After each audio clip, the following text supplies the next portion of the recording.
5 seconds. Start. Mr. Vice Chairman, sir, the central question of security in a society amongst people in nations requires that we be very clear as to what we mean when we use the words national security. National security has many ramifications. It would be simplistic to reduce it to purely the military angle. A discussion like this is not a discussion which limits itself to the concept of spend less on defense. Like in the relationship between law and justice, it is not axiomatic that merely because we spend money and have forces, therefore we have security. The concept is not deep and multifaceted ramifications.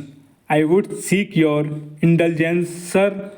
The commonly articulated defense ministry's viewpoint, as is evident every year, is the defense budget is the preserve as inviolated the frontiers of the nation, and it is national sovereignty.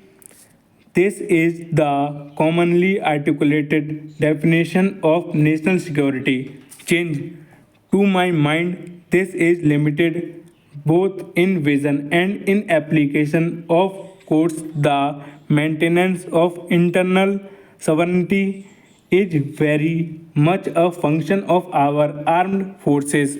But national security is not merely the preservation of the territorial integrity of our frontiers. National security involves the preservation of values, the lifestyle, and civilizational concern.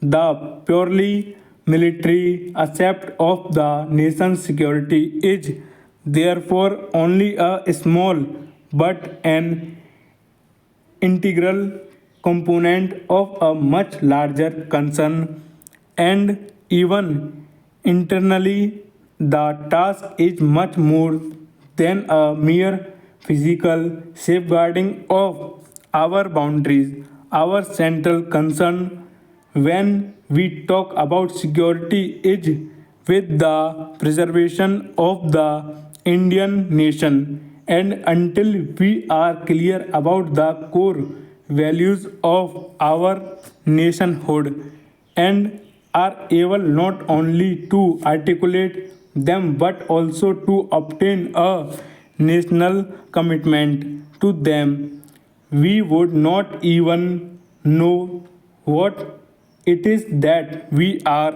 attempting to protect or to secure. These core values may well be destroyed if the nation of subjected to external aggression. But in today's world, aggression or imperialism has many ramifications. It is a finely sophisticated weapon, and it need not necessarily reflected itself merely in the form of physical aggression. Therefore, when one is talking of the military angel, one is talking of the industrial angel. It is my belief, sir, that the most vital components into a nation security efforts in national